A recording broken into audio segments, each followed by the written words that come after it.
The midnight train whistled its arrival into Fort Collins, Colorado, carrying with it a woman whose eyes had witnessed too much tragedy for her 22 years.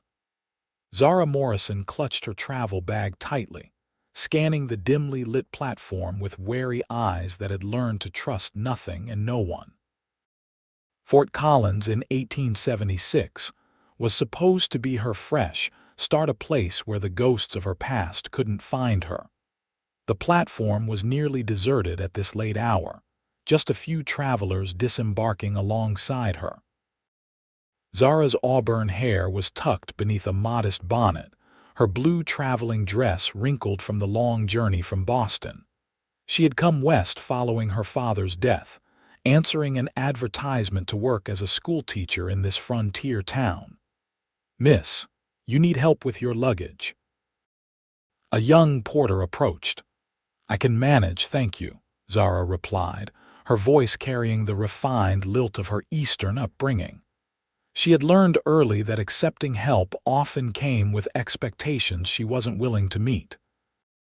The night air held the chill of early spring as she made her way down the main street. Fort Collins was larger than she'd expected a proper town, with wooden sidewalks and glass-windowed storefronts, though most were dark at this hour. A saloon spilled light and raucous laughter onto the street. Zara kept her eyes forward, walking briskly toward the boarding house where she had arranged lodging. The letter from Mrs. Holloway had been welcoming, promising a respectable establishment for unmarried ladies. It was only temporary until she found more permanent accommodations, but for now it represented safety. "Madam, you shouldn't be walking alone at this hour." The deep voice startled her. Zara spun around, nearly losing her balance. The man before her sat astride a chestnut mare, his face shadowed beneath a wide-brimmed hat.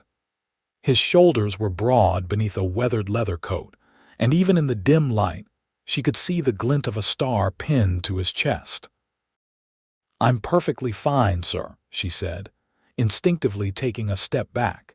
He dismounted in one fluid motion, and Zara noticed his height. He towered over her 5'4" frame.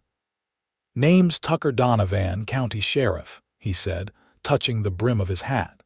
"And you must be the new schoolteacher." "How did you—" "Small town, Miss Morrison. Word travels." His voice held no threat, but Zara remained guarded. "Mrs. Holloway was concerned when you weren't on the afternoon train.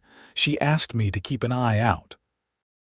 In the glow of a nearby gas lamp, Zara could now see his face clearly, strong jawline covered in stubble, straight nose, and eyes the color of a summer storm. He wasn't handsome in the conventional way of Boston gentlemen, but there was something compelling in his rugged features. "The train was delayed," she explained, relaxing slightly at the mention of her landlady. "I sent a telegram. Wires are down south of here. Storm took them out yesterday." Sheriff Donovan gestured to her bag. "May I escort you to the boarding house? These streets are mostly safe, but a lady alone at night attracts attention." Zara hesitated. In Boston, she would have refused, but this wasn't Boston. The rules were different here. "If you insist, Sheriff." Tucker took her bag, then led his horse by the reins as they walked. "What brings you to Fort Collins, Miss Morrison?" Most Easterners don't choose to settle in Colorado territory unless they're chasing gold or running from something. His perception unsettled her. "I'm simply seeking opportunity, Sheriff Donovan. My father recently passed, and there was little left for me in Boston." "My condolences," he said, genuine sympathy in his voice. "Teaching is honorable work. The children here need education badly." "Have you lived in Fort Collins long?" she asked, deflecting attention from herself. "Born and raised in Colorado territory," he replied. "Took the sheriff's badge 3 years ago when the last one caught a bullet during a bank robbery." His casual mention of violence reminded Zara that despite its civilized appearance, Fort Collins was still part of the frontier. "Is it dangerous here?" Tucker's mouth curved in a half-smile. "No more than anywhere, I suppose. We have our share of trouble, but it's a good town with decent folk." He paused. "Though I should warn you about the McDermott gang." "Gang?" Zara's pulse quickened. "They operate in the hills north of here. Mostly cattle rustling, but they've been getting bolder. Robbed the stage last month." His voice hardened. "Just be careful traveling outside town until we bring them to justice." They arrived at a 2-story white house with green shutters. A lamp burned in the front window, casting a welcoming glow. "Here we are," Tucker said, handing back her bag. "Mrs. Holloway's keeping watch. She's a good woman, treats her boarders like family." "Thank you for the escort, Sheriff." Zara extended her hand formally. He took it, his calloused palm dwarfing her slender fingers. "Welcome to Fort Collins, Miss Morrison. School term starts in 3 days. I reckon you'll want to get settled in before facing 20 frontier children." "I look forward to the challenge." As if sensing her nervousness, Tucker's expression softened. "They're good kids, most of them. Just need a firm hand and some patience." The door opened before Zara could respond, revealing a plump woman in her 50s with silver-streaked hair and kind eyes. "Miss Morrison." "Thank heavens you've arrived safely. I was beginning to worry." Mrs. Holloway stepped aside to welcome her in, then nodded to the sheriff. "Much obliged for bringing her, Tucker. Just doing my job, Mrs. H." He tipped his hat to both women. "Good night, ladies." Zara watched him mount his horse and ride away, the silhouette of man and beast merging with the darkness. She couldn't explain why, but something about Sheriff Tucker Donovan made her feel both unsettled and oddly secure. "Come in, dear," Mrs. Holloway urged. "You must be exhausted. I've kept some stew warm and your room is ready." The boarding house was immaculately kept, smelling of beeswax and fresh bread. Mrs. Holloway led her to a small dining room where a single place was set. "Eat first, then rest," the landlady insisted. "Tomorrow's soon enough for introductions to the other ladies." The stew was hearty and flavorful, reminding Zara how long it had been since she'd eaten a proper meal. As she ate, Mrs. Holloway bustled about, chatting amiably. "We've 3 other boarders, all respectable ladies. Miss Perkins teaches piano, Mrs. Whittaker is a widow who sews for the mercantile, and Miss Chen works at the apothecary." She poured Zara a cup of tea. "The school board is mighty pleased to have a Boston-educated teacher. The last one left us to marry a rancher from Wyoming." "I hope to serve the community well," Zara said. "I'm sure you will, dear." Mrs. Holloway studied her with shrewd eyes. "Though if you don't mind my saying, you look like you're carrying some heavy burdens for one so young." Zara stiffened. "My father's passing was difficult, Mrs." Holloway patted her hand sympathetically. "We all have our stories, Miss Morrison. Fort Collins is a good place for new beginnings." Later, in her small but comfortable room, Zara unpacked her few belongings. The window overlooked the main street, quiet now except for the occasional passerby. In the distance, she could see the mountains, massive shadows against the star-strewn sky. She removed her father's pocket watch from her bag, opening it to reveal her mother's portrait inside. Both gone now, her mother to tuberculosis when Zara was 12, her father to heart failure just 3 months ago.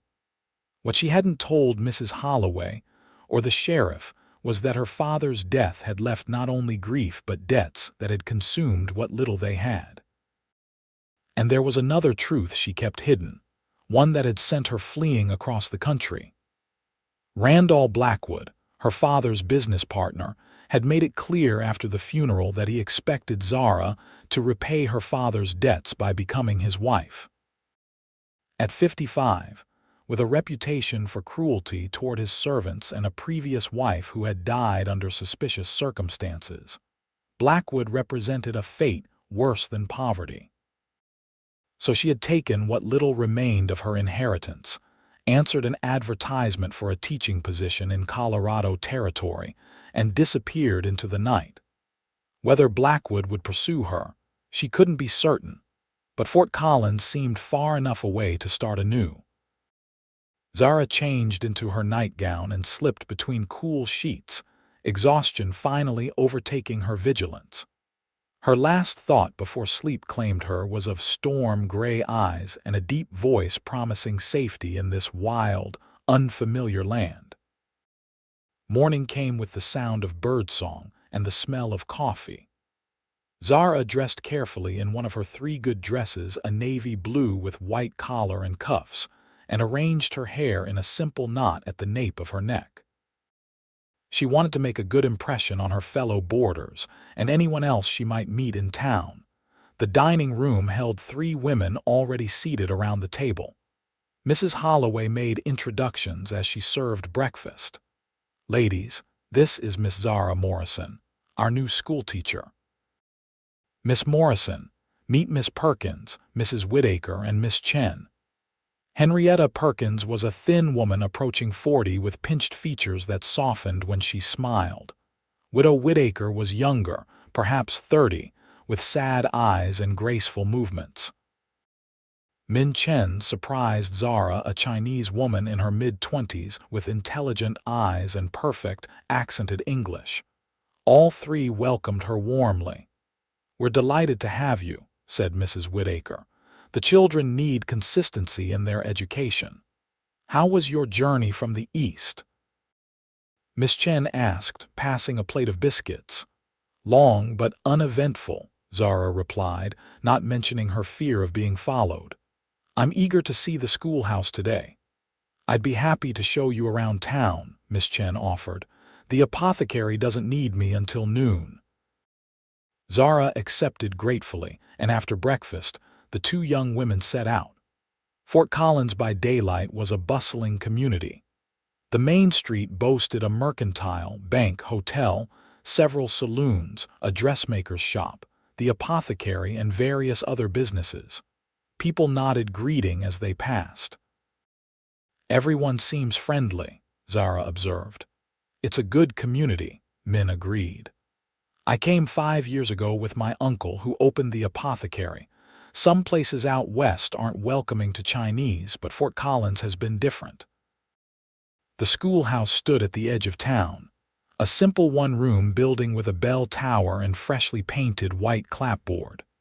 Inside, rows of desks faced a teacher's desk and blackboard. Bookshelves lined one wall, though Zara noted the limited selection. "The children range from 6 to 16, Min explained. "Some of the farm children only attend in winter when they're not needed for planting or harvest." "How many students can I expect?" "Around 20 regularly, maybe 30 in winter." Min smiled sympathetically. "It's a challenge teaching so many ages together." "I'll manage," Zara said with more confidence than she felt. They continued their tour, stopping at the general store where Zara purchased a few necessities. The proprietor, Mr. Jenkins, was a jovial man with a handlebar mustache who insisted on carrying her packages back to the boarding house. "A proper lady shouldn't be burdened," he declared. "Besides, gives me a chance to visit with Mrs. Holloway. That woman bakes the best apple pie in the territory." As they walked, Zara noticed Sheriff Donovan outside the telegraph office, deep in conversation with a weather-beaten man on horseback. He looked up as they passed, touching his hat in greeting.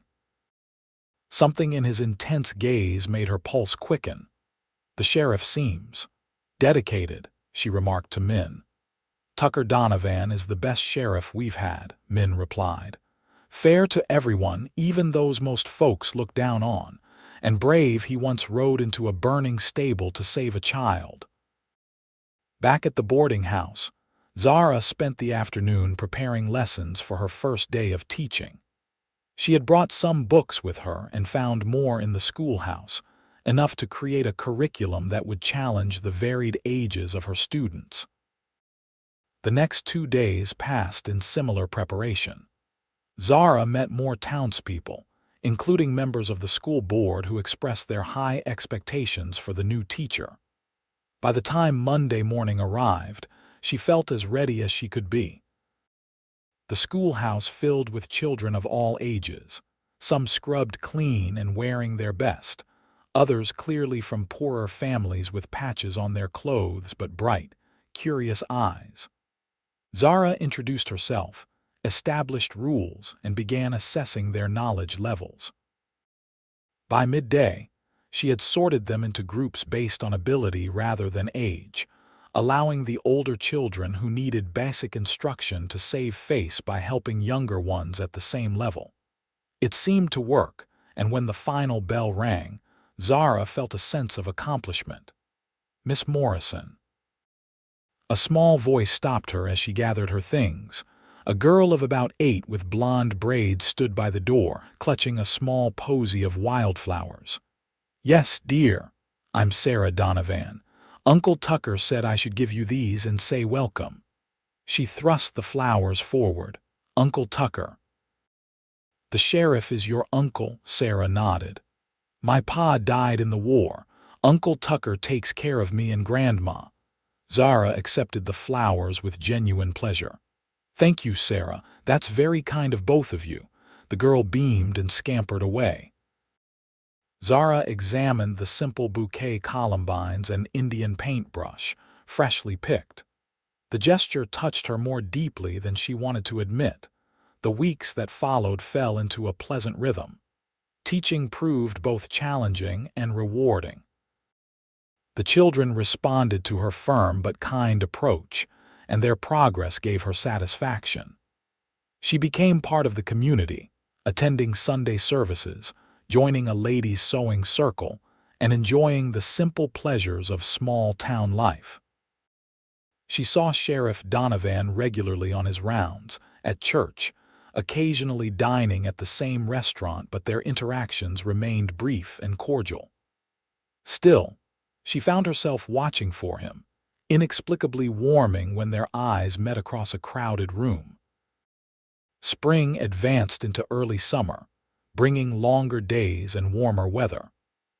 One Friday afternoon in June, as Zara dismissed her students for the weekend, she noticed a stranger loitering outside the schoolhouse, a well-dressed man who didn't fit the frontier town. Her heart froze. Had Blackwood sent someone? She hurriedly locked the schoolhouse and took the back path toward town, but footsteps followed. "Miss Morrison." The man's voice carried an Eastern accent. Zara quickened her pace, not looking back. "Miss Morrison, please. I'm Edward Chambers, attorney at law. I represent the estate of Thomas Morrison." She stopped, turned slowly. "My father's estate had nothing left." The man was middle-aged, respectable-looking with gold-rimmed spectacles. "That's not entirely accurate. May we speak somewhere private?" Reluctantly, Zara led him to a small cafe where they could talk without being overheard. Mr. Chambers placed a leather portfolio on the table. "After your departure from Boston, certain irregularities in your father's accounts came to light. It seems his partner, Randall Blackwood, had been embezzling funds for years." "What?" Zara's hands trembled around her teacup. "Mr. Blackwood has been arrested. During the investigation, it was discovered that your father had a separate investment that Blackwood couldn't access, shares in a railroad company that have since increased in value substantially." He opened the portfolio. "As his sole heir, you are entitled to approximately $15,000. The sum was staggering. Zara stared at the documents, unable to process what this meant. "There's more," Chambers continued. "Mr. Blackwood made certain allegations about you after your departure. He claimed you had stolen from him." "That's absurd, indeed." "We've proven these accusations false," but he hesitated. "He seems determined to find you. He made inquiries about your whereabouts before his arrest." Cold fear washed over her. "Does he know I'm here?" "I don't believe so. I found you through the teaching agency that placed you." Chambers lowered his voice. "Miss Morrison, while Blackwood is currently incarcerated, he has connections. I would advise caution." After Chambers departed, having arranged for her inheritance to be transferred to the Fort Collins Bank, Zara walked through town in a daze. Financial security was now within reach, but so was danger.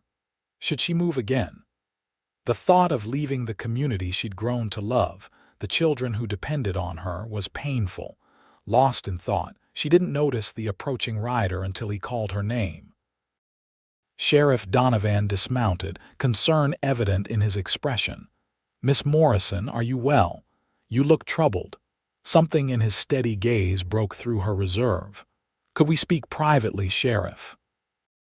He nodded, leading her and his horse toward a quiet spot near the river that ran through town. Once they were seated on a bench beneath a cottonwood tree, Zara told him everything about her father's death, Blackwood's threats, her flight west, and now the unexpected inheritance and renewed danger. Tucker listened without interruption, his face growing increasingly grim. When she finished, he was silent for a long moment. "You should have come to me sooner," he finally said, no accusation in his voice, just concern. "I didn't know if I could trust anyone," she admitted. "And I didn't want to bring trouble to Fort Collins." "Trouble has a way of finding people regardless," Tucker said. "But you're not alone now. This Blackwood, he sounds dangerous." "He is," Zara confirmed. "Even behind bars, I fear what he might do." Tucker's jaw tightened. "I'll send telegrams to the marshals and sheriffs in surrounding counties. If anyone matching his description shows up, we'll know." His protectiveness warmed her. "Thank you, Sheriff." "Tucker," he corrected softly. "When we're not in official capacity, I'd be honored if you'd call me Tucker." Their eyes met, and something unspoken passed between them. Zara felt her cheeks warm. "Then you must call me Zara," he smiled, transforming his stern face into something almost boyish. "Zara, it suits you."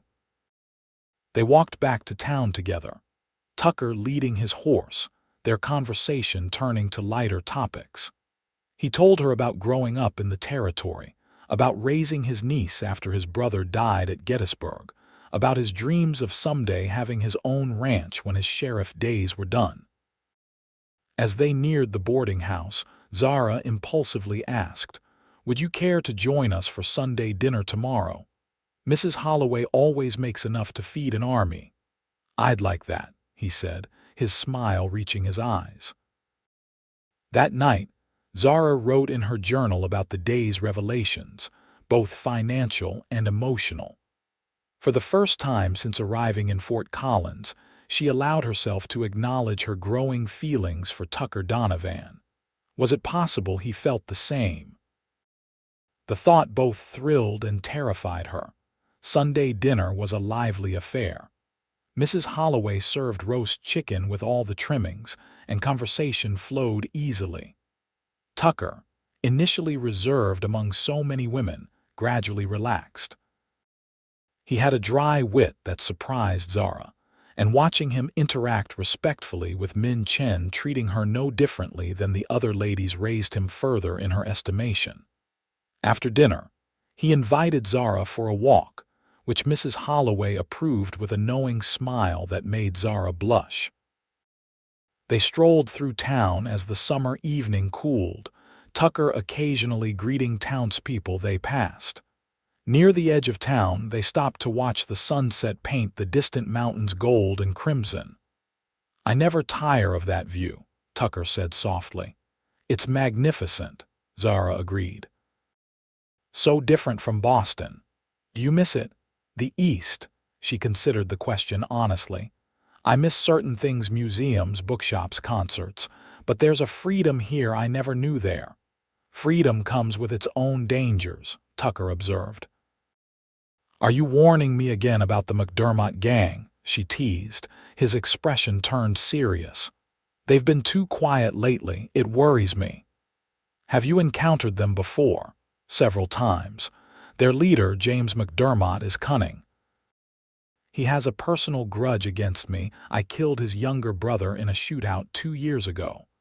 Tucker's face showed no remorse, only resignation. The brother was holding a woman hostage. I had no choice. Zara touched his arm gently. You did what was necessary. Sometimes necessary things still haunt you. He covered her hand with his. But enough about outlaws. Tell me more about your plans now that you have this inheritance. I'm not sure, she admitted. I could go anywhere, do anything, but I've come to care for Fort Collins, for my students. For you, she added silently. We'd hate to lose you, Tucker said softly, his eyes conveying that we meant something more personal. The moment stretched between them, full of possibility, until the church bell chimed the hour, breaking the spell. They walked back to the boarding house in comfortable silence, their hands occasionally brushing. At the door, Tucker removed his hat. Thank you for dinner and the company, Zara. Will I see you at the Independence Day celebration next week? She asked. I'll be there. Have to keep the peace when celebrations get rowdy. He grinned. Save me a dance. I'd like that. He hesitated, then bent and brushed his lips against her cheek. Good night. Zara stood on the porch long after he'd gone, her fingertips touching the spot where his lips had been, her heart racing with newfound hope. The days leading up to Independence Day were filled with anticipation. The entire town prepared for the celebration. Storekeepers decorated their windows with bunting, women planned potluck dishes, men organized games and contests. The schoolchildren, under Zara's direction, prepared patriotic recitations. On the morning of July 4th, 1876, America's centennial, Zara, dressed with special care in a blue skirt and white shirtwaist with red ribbons in her hair. The town square was transformed with flags and decorations, tables laden with food, and a makeshift stage for speeches and performances. The celebration began with the mayor's address, followed by the children's recitations. Zara beamed with pride as her students performed flawlessly, even little Billy Jenkins, who had struggled with his lines for days. After the formal program came food, games, and music from a small band of local musicians. Tucker found her mid-afternoon, looking handsome in a clean white shirt and dark vest, his sheriff's badge gleaming. Your students did you proud today, he said by way of greeting. They worked hard, she replied, pleased by his notice. He offered his arm. Would you care to walk with me? I need to make my rounds, but I'd welcome the company. They strolled through the celebration, stopping occasionally to chat with townspeople. Zara noticed how respectfully everyone treated Tucker, from the wealthy banker to the poorest farmhand. He had earned their trust. As evening approached, lanterns were lit and the band struck up dance tunes. Tucker led Zara to the open area serving as a dance floor. I believe you promised me a dance, he reminded her, eyes twinkling. I did, she agreed, placing her hand in his. Tucker proved to be a surprisingly graceful dancer, guiding her confidently through a waltz. His hand at her waist was strong but gentle, his steps sure. Zara felt herself relaxing into his lead, enjoying the closeness. You dance well for a lawman, she teased. My mother insisted all her sons learn, he explained, said it would make us better gentlemen. She was right. They danced a second time and then a third until Tucker reluctantly pulled away. I need to check the outskirts of town, he explained. Some of the young men have been drinking and I want to make sure there's no trouble. Of course, Zara said, understanding his duty. Will you wait for me? The fireworks will start soon, and there's a good viewing spot by the river. I'll wait, she promised. Tucker disappeared into the gathering darkness, and Zara joined Mrs. Holloway and the other boarders for a while. As the time for fireworks approached, she excused herself and made her way toward the river. anticipation fluttering in her stomach. The path was deserted, most people having gathered in the main square for the fireworks display.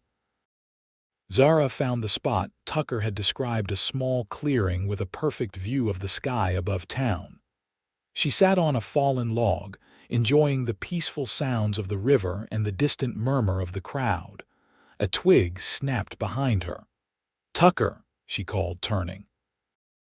The man who emerged from the shadows wasn't Tucker. He was shorter, wiry, with a scarred face and cold eyes. Before Zara could scream, he clamped a dirty hand over her mouth. "Not a sound, pretty lady," he growled. "You're coming with me." Zara struggled, but the man was strong. He dragged her toward the trees where 3 horses waited. 2 other men sat mounted, their faces obscured by bandanas. "Got her," her captor announced. "Bring her here," ordered one of the mounted men, his voice carrying authority. The scarred man pushed Zara forward, keeping a tight grip on her arm. The mounted leader leaned down, studying her face in the dim light. "You sure this is the one James wants?" asked the third man, Sheriff's woman. "That's what he said to get." The leader nodded. "This is her, saw them dancing." He addressed Zara directly. "Nothing personal, madam, just business." Zara found her voice. "What do you want with me?" The leader chuckled darkly. "Your bait, madam. Sheriff Donovan took something from our boss. Now we're taking something from him. The McDermott gang." Zara's blood ran cold as she remembered Tucker's warning. They forced her onto the third man's horse, tying her hands to the saddle horn. As they prepared to leave, the first firework exploded above town, its momentary brightness illuminating the clearing. In that flash of light, Zara saw Tucker at the edge of the trees, his gun drawn. "Let her go, McCoy," he shouted. The leader, McCoy, reacted instantly, firing toward Tucker's position. The other men followed suit, bullets splintering bark as Tucker dove for cover. The scarred man grabbed Zara's horse's reins, and they galloped away from the river, the sound of gunfire fading behind them. They rode hard through the night, following trails that seemed invisible to Zara's untrained eye. Her captors barely spoke, pressing forward with single-minded purpose. By dawn, they had climbed into rugged hills north of Fort Collins, eventually reaching a crude camp hidden in a rocky canyon. Several more men lounged around a campfire, jumping to attention as the riders approached. Zara was hauled roughly from the horse and brought before a man sitting apart from the others. James McDermott was not what she expected. Instead of a rough-looking desperado, he was well-groomed, almost gentlemanly in appearance, with cold blue eyes and a calculating smile. Only the gun at his hip and the hardness around his mouth betrayed his true nature. "Miss Morrison," he greeted her, as if welcoming her to a social call. "I apologize for the manner of your arrival, but necessity dictates certain unpleasantness." Zara stood as tall as her 5'4" frame allowed. "What do you want with me?" "Direct." "I appreciate that." McDermott gestured to a log across from him. "Please sit. You must be exhausted." When she remained standing, he shrugged. "As you wish." "To answer your question, you are here because of your association with Sheriff Donovan."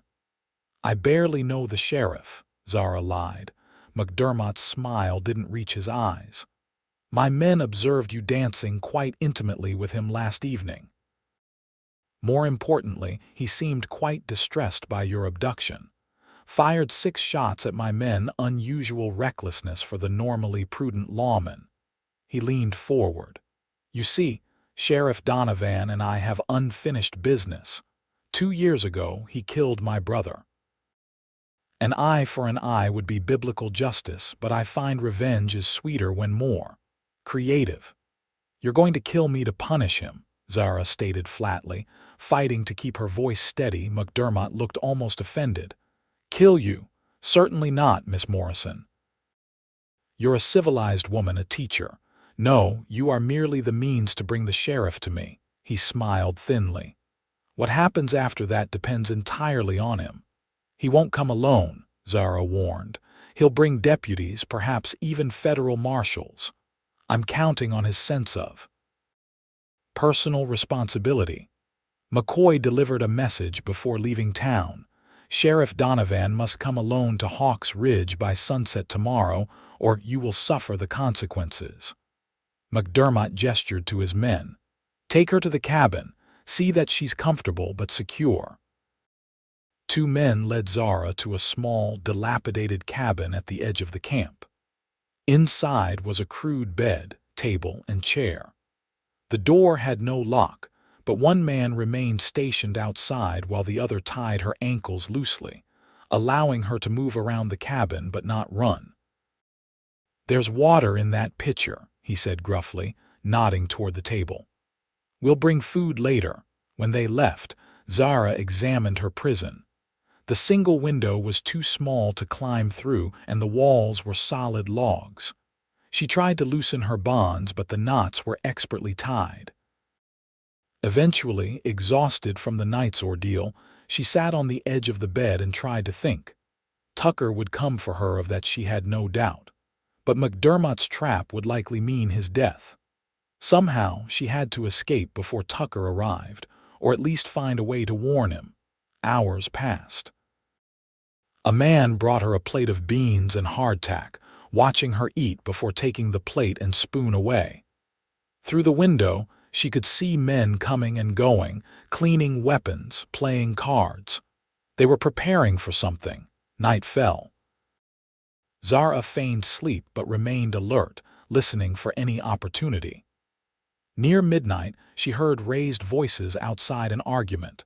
The guard at her door moved away, drawn by the disturbance. This might be her only chance. Working frantically, she managed to loosen the ropes around her ankles enough to slip free. The cabin door wasn't locked. They hadn't expected her to escape her bonds. She eased it open, peering out. The argument had drawn most of the men to the other side of camp. Heart pounding, Zara slipped outside and crept toward the horses tethered nearby. She'd never ridden astride and had limited experience with horses, but desperation made her bold. She untied what looked like the calmest mount, a bay gelding, and led it quietly away from camp before attempting to climb on. The horse snorted, disturbed by her clumsiness, but didn't make enough noise to alert the outlaws. Using a nearby rock, Zara managed to haul herself onto the animal's back. She had no saddle, only a blanket and the reins, but it would have to do. She nudged the horse forward, trying to remember how Tucker handled his mount. The gelding seemed to sense her urgency, moving quickly but quietly away from the camp.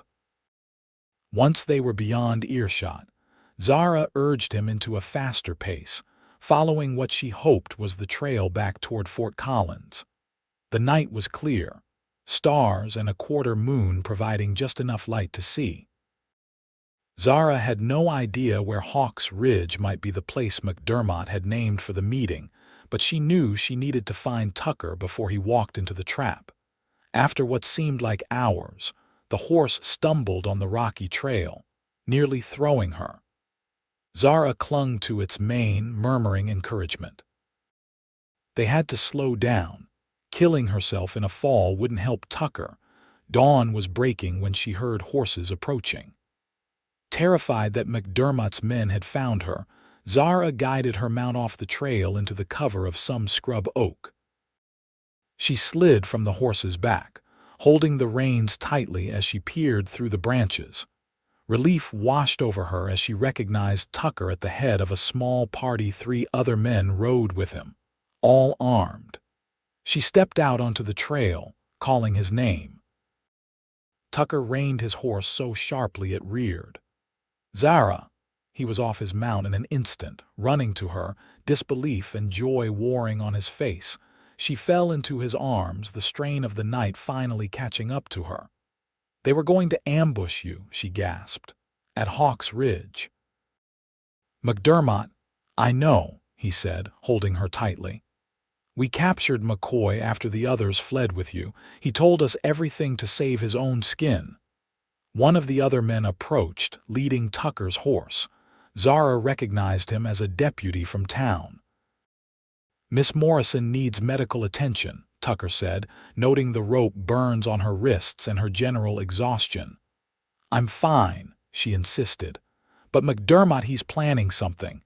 He wants revenge for his brother." "We're ready for him," Tucker assured her. "I've got deputies and volunteers from town, plus 2 federal marshals arrived yesterday. But first, I'm getting you to safety." He helped her onto his horse, then mounted behind her, one arm securely around her waist.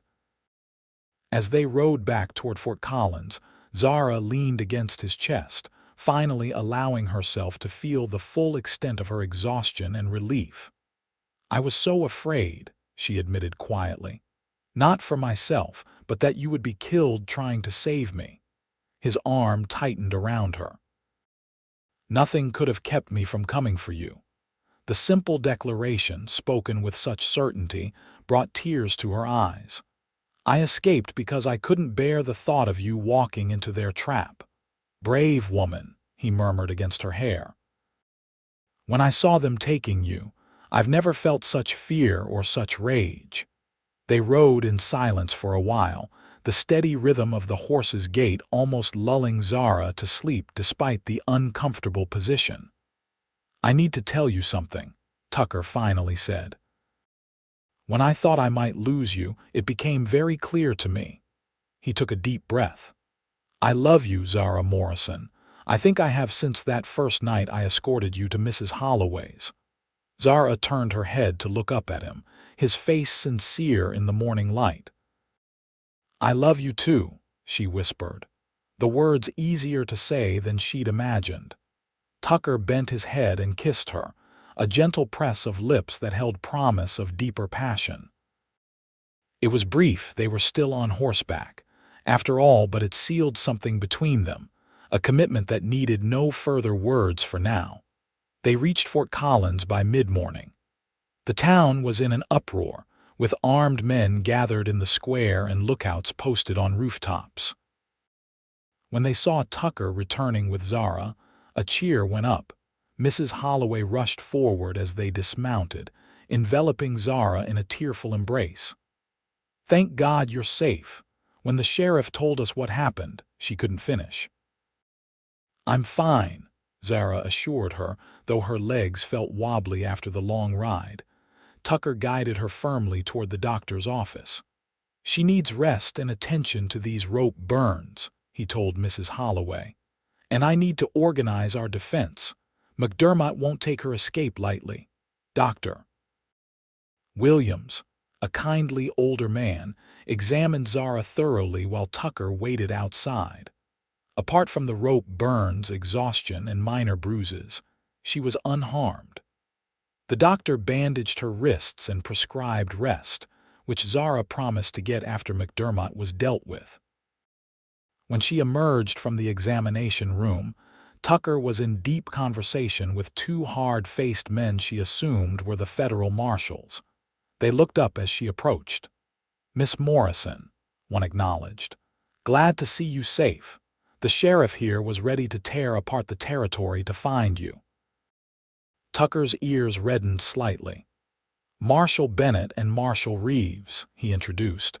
"They've been tracking the McDermott gang for months. Can you tell us anything about their camp? Numbers, weapons, layout?" Marshal Reeves asked. Zara described everything she had seen with as much detail as possible. The marshals nodded appreciatively. "Good eye, madam. That helps us plan." Tucker turned to her. "You need to go with Mrs. Holloway now. We've arranged for all the women and children to gather at the hotel. It's the sturdiest building in town. The men will defend the perimeter." "You think McDermott will attack the town?" Zara asked, alarmed. "It's what I'd do in his position," Tucker said grimly. "He's lost his hostage and his advantage of surprise. His only play now is a direct assault, hoping to overwhelm us." The marshals nodded agreement. "We've got men watching all approaches to town," Bennett added. "He won't catch us unprepared." Mrs. Holloway appeared at Zara's elbow. "Come, dear. You need food and rest before anything else happens." Tucker squeezed Zara's hand. "Go. I'll come for you when it's safe." Reluctantly, Zara allowed herself to be led away. The hotel was already filling with women, children, and elderly men, all bringing bedding and provisions. The atmosphere was tense but organized, with older boys assigned as messengers and women preparing food for the defenders. Mrs. Holloway found Zara a quiet corner where she could rest. Despite her intention to stay alert, Zara fell into an exhausted sleep almost immediately, the events of the past day finally catching up with her. She woke to shouting and the sound of gunfire. Night had fallen, and the hotel lobby was dimly lit with lamps turned low. Women were hushing crying children, their faces tense. "What's happening?" Zara asked Mrs. Whittaker, who sat nearby. "They've come," the widow replied grimly. "About 20 men attacking from the north end of town. The sheriff and marshals were ready for them." Zara moved to the window, peering cautiously through a gap in the curtains. The street was deserted except for armed townsmen positioned behind barricades. In the distance, she could see flashes of gunfire and hear men shouting. "Tucker's out there," she whispered. "Mrs. Holloway joined her at the window. "That man knows what he's doing. He's been preparing for this confrontation for 2 years."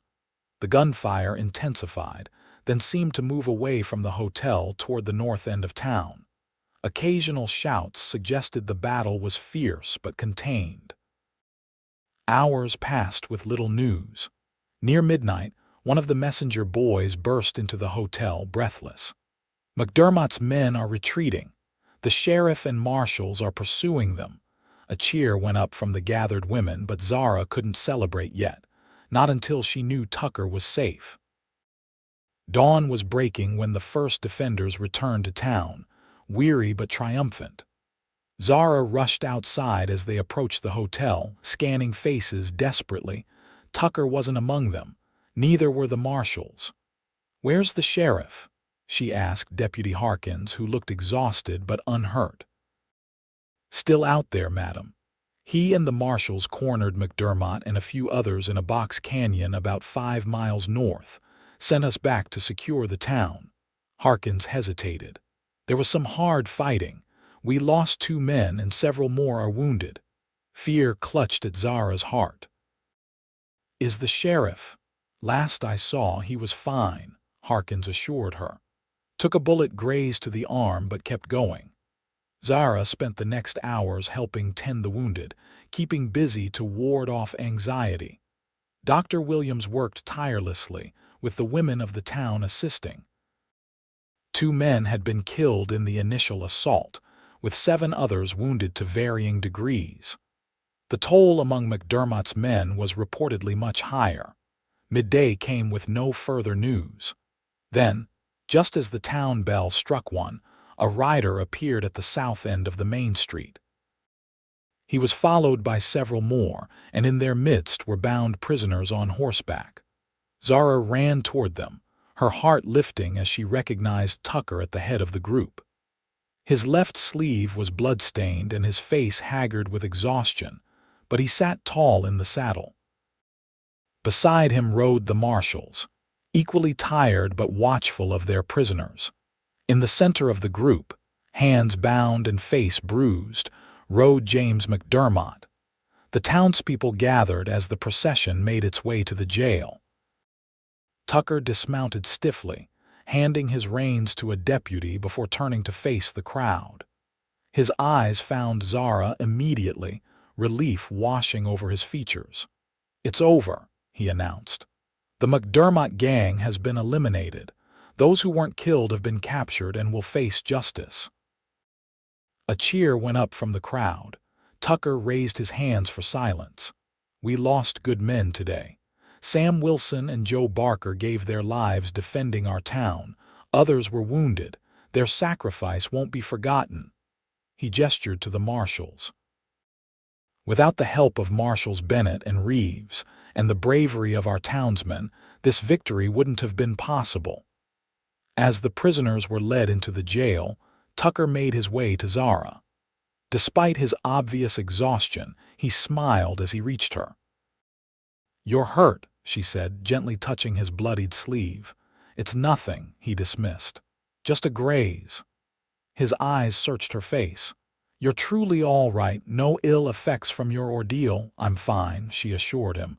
"Just worried about you." He took her hand, seemingly unconcerned about the public display. "It's really over, Zara. McDermott confessed to everything, trying to bargain for his life. He'll hang along with his lieutenants. The rest will serve long prison terms."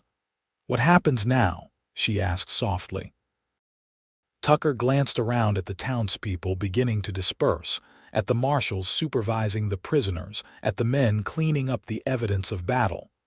"Now, I need to write reports, arrange for the prisoners' transport, and help the town return to normal." He squeezed her hand. "And then, if you're willing, I'd like to court you properly, Miss Morrison." Zara smiled, her heart full. "I'd like that very much, Sheriff Donovan." Later that evening, after Tucker had seen to his duties and had his wound properly dressed, he joined Zara on the porch of the boarding house. Mrs. Holloway had tactfully retired early, leaving them alone in the warm summer night. They sat side by side on the porch swing, hands entwined, talking softly about everything and nothing. The events of the past days had accelerated their relationship, bringing feelings to the surface that might otherwise have taken months to acknowledge. "I never expected to find love in Fort Collins," Zara admitted. "I came here running from one life, not thinking about what new one I might build." "And now?" Tucker asked. "Now I can't imagine being anywhere else." She leaned her head against his shoulder. "My inheritance means I could go anywhere, do anything, but everything I want is here." Tucker brought their joined hands to his lips. "When I heard them say, 'She's held by outlaws,' I felt something I've never felt before. Pure terror, followed by absolute determination. I said then they've just met their end, and I meant it." He turned to face her fully. "I would have moved heaven and earth to find you, Zara. Not because it was my duty as sheriff, but because I cannot imagine my life without you in it." Tears welled in Zara's eyes. "I love you, Tucker, more than I thought possible." His kiss was gentle at first, mindful of their public setting, but deepened with the intensity of their shared emotions. When they finally parted, both were breathless. "Marry me," Tucker said simply. "Not right away, I'll court you properly first, give you time to be certain, but say you'll be my wife someday." "Yes," Zara replied without hesitation. "Yes, I'll marry you." Summer faded into fall and fall to winter. True to his word, Tucker courted Zara with respectful attention that was the talk of Fort Collins. They attended social gatherings together, rode into the countryside on fine days, and spent quiet evenings in Mrs. Holloway's parlor under her benevolent supervision. Zara continued teaching, using part of her inheritance to purchase new books for the school and establish a small library for the town. Tucker remained sheriff, though he now spoke openly of retiring once he found a suitable replacement. By Christmas, their engagement was official. The wedding was set for the following spring, giving them time to prepare, and Zara's few remaining relatives from the east time to arrange travel west. They were married on a perfect April day in 1877, with blossoms on the trees and the promise of new beginnings in the air. The entire town turned out for the celebration, proud to have played a part in their love story. Tucker's niece Sarah served as flower girl, scattering petals with solemn concentration. Mrs. Holloway wept openly, while the normally reserved Dr. Williams beamed like a proud father as he escorted Zara down the aisle in her father's absence. For their honeymoon, they traveled to Denver, staying in the finest hotel and attending the theater luxuries rare in frontier life. But both were eager to return to Fort Collins, to the home they would make together. Using Zara's inheritance and Tucker's savings, they purchased land outside town, a small ranch with a sturdy house and good water access. Tucker resigned as sheriff 6 months later when a suitable replacement was found, devoting himself to raising horses and cattle. Zara continued teaching for another year, until the birth of their first child, a son they named Thomas, after her father. A daughter, Elizabeth, followed 2 years later, and another son, Michael, 2 years after that. Life was not without challenges. Droughts threatened their herds, winters could be brutal, and the isolation of ranch life sometimes wore on Zara's sociable nature. But they faced each difficulty together, their bond only strengthening with time. On their 5th anniversary, they sat on the porch of their ranch house, watching their children play in the yard as the sun set over the distant mountains. "Any regrets?" Tucker asked, his arm around her shoulders. Zara looked up at him, at the face that had grown even dearer with the passing years. The light had softened the lines of hardship and responsibility, replacing them with contentment. "Not one," she assured him, leaning up to kiss him softly. "Every step of the journey brought me here to you." How could I regret that? In the distance, their oldest son whooped as he chased his sister around the yard. Inside, dinner waited on the stove. Tomorrow would bring new work, new challenges, new joys. But for now, in this moment, there was only the two of them, wrapped in the love they had found against all odds in the wild west of Fort Collins, Colorado, a love that had survived outlaws and gunfights and grown stronger with each passing day. Just as twilight deepened into night, Tucker took her hand and led her inside, to the home and family they had built together, the greatest adventure either of them had ever known.